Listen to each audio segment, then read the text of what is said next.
못하는지 I hope you all had a wonderful break and you got some refreshments and networked with some people. Our next speaker is going to be Rishik, and he's going to be talking about math and intuition. And he's going to convince us that 2 plus 2 equals 10. So here's Rishik.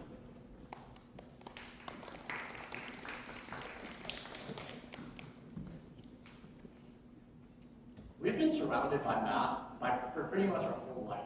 And think about it, we use math every single day. From knowing what time to wake up in the morning to how much you're going to pay for gas. Math is absolutely everywhere, and it's unavoidable. But that also raises the question, if math is everywhere, why are people still so bad at it?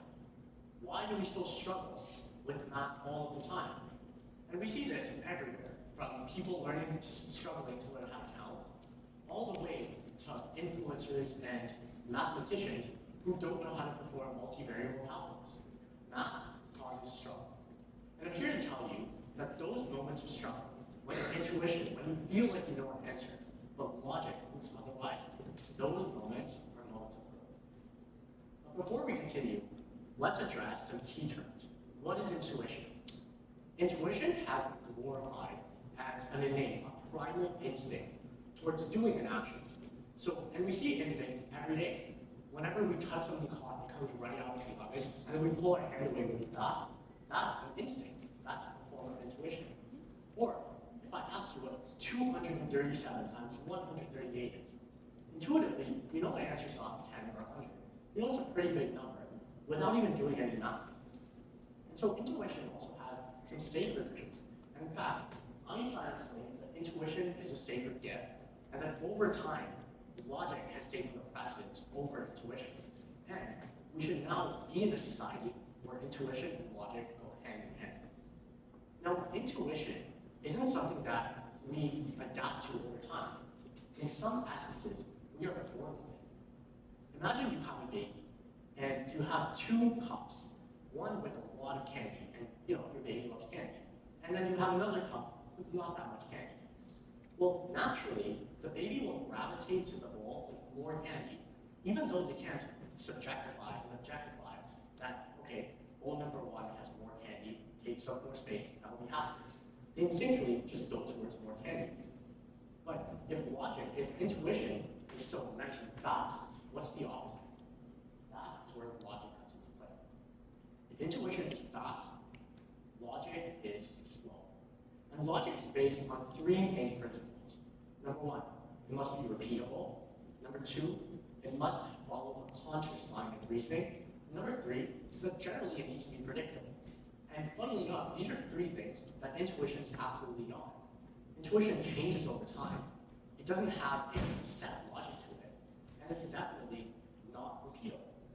So ultimately, logic and intuition are converses or inverses. They're very different, but they're used together to form math equations, to get better at math, and ultimately to reason better. Now I have a quick warning for you that I'm about to confuse you, not just once, but twice. First, I'll do it with a paradox, which you will have your intuition questioning itself. You'll be wondering, why is this answer right? Until I show you the answer. And then my second paradox will question both your intuition and your logic. And I'm sure if you've never heard of the paradox before, not only will you get the answer wrong, but you will try to defend your answer and think the correct one is wrong. But without further ado, let's go on to our first paradox, Simpson's paradox. So imagine that you and me are competing in a math competition, and we're trying to see who is better overall. So we have test 1, and in this test, you score 7 out of 8, which is roughly 90%, but I scored 2 out of 2, so I scored 100%. So far, who looks better? I would say so myself.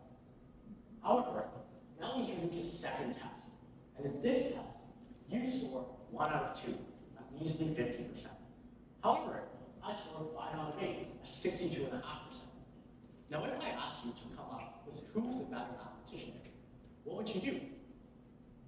Well, a lot of people would just take the averages of percentages, come up with a number, and then say that whichever higher the number is, who is better.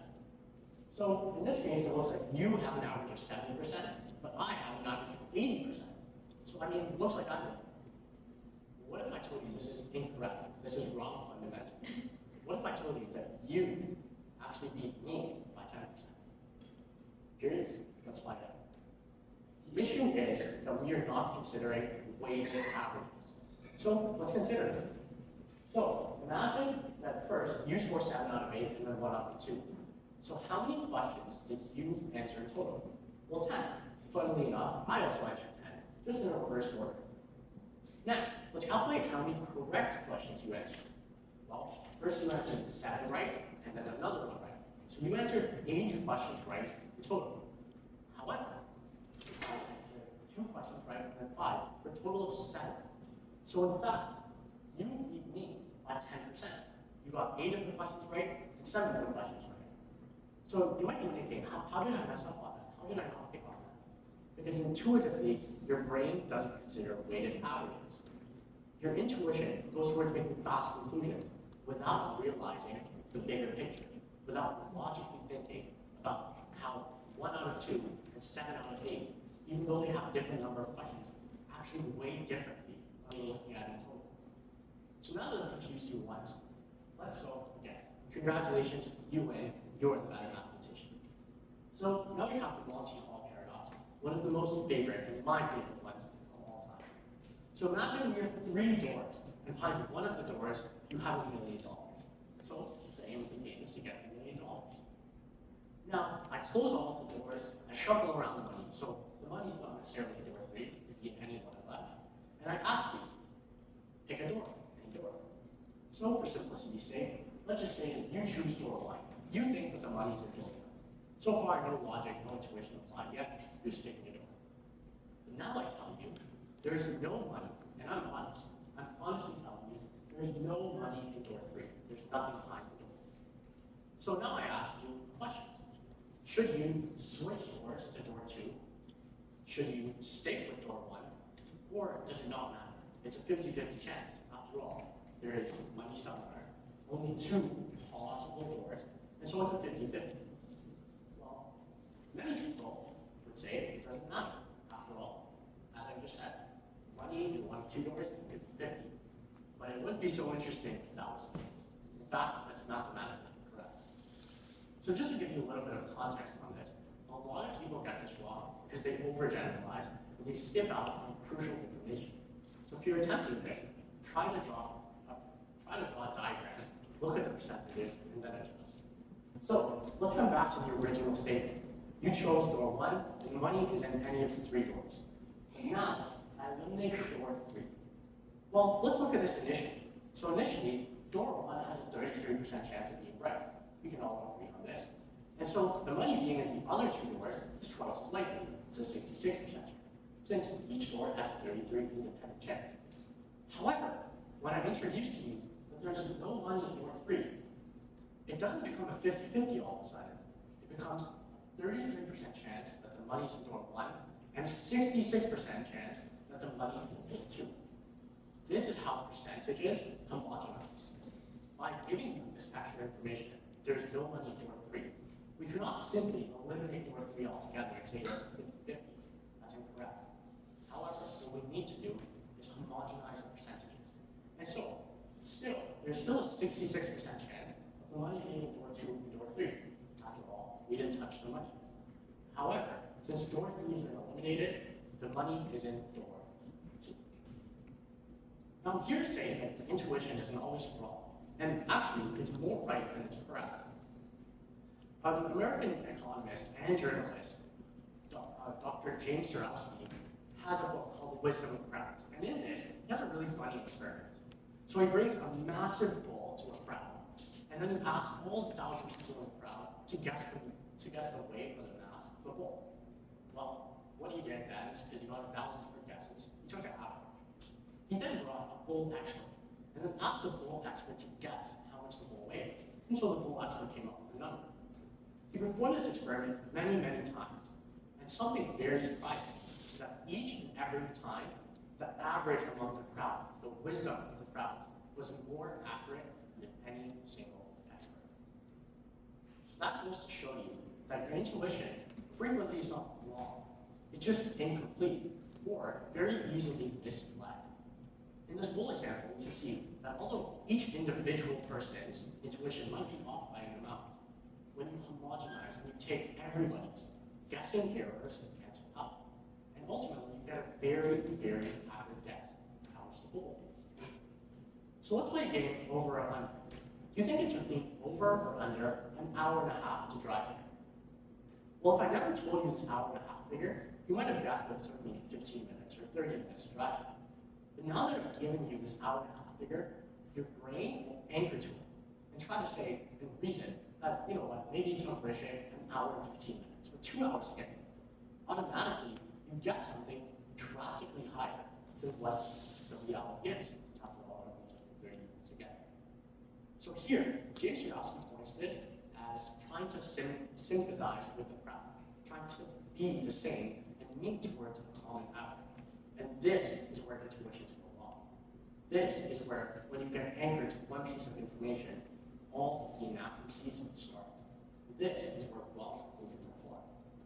Now, the sense of anchoring is why on social media, retweet is why rage tweet gets spread out so easily. Because all of the time, we see something that causes an emotional instinct within us, and then we tend to retweet that, and outrage is spread.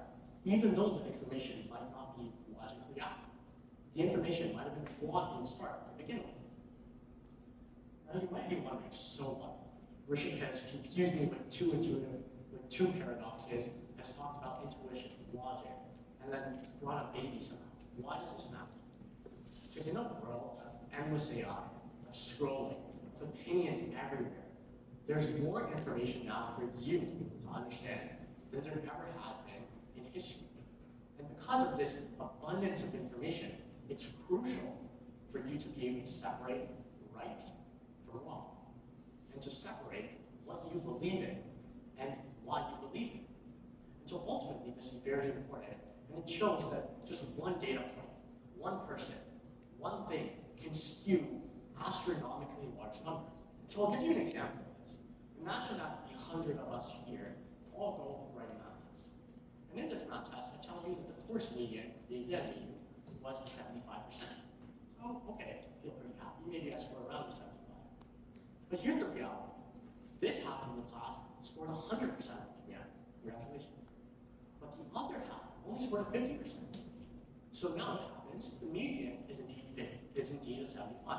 Because the two middle terms are 100, 50, and indeed they do average out to be 75. But imagine just one more person from this side scored 100%. They studied really, really hard, and they scored 100 on the exam. All of a sudden, the median jumps from being a measly 75 to 100%, because now the middle terms, instead of being 50 and 100, are 100 and 100, so the average is 100. And so, congratulations, the class median is 100%. But what does this really tell you about the scores? Nothing.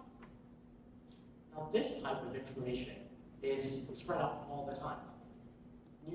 People cherry pick numbers. News organizations, as well as social media, carefully design topics to get your attention, to overgeneralize things. And in fact, I can't say that I'm not guilty of this either. Many of you probably stuck around to figure out how is 2 plus 2 out of 10. Well, the traditional way of counting, we all know 2 plus 2 is 4, but we use an assumption. What this assumption is, that we're using base 10. That we're using 0, 1, 2, 3, all the way to 9. So in total, there are 10 numbers, since 1 to 9 plus 0. However, first, let me tell you how 2 plus 2 is 100. I think that would be pretty, even cooler than 10. In binary, 100, technically 100, is represented as 4. It's the only possible numbers in binary are 0s and 1.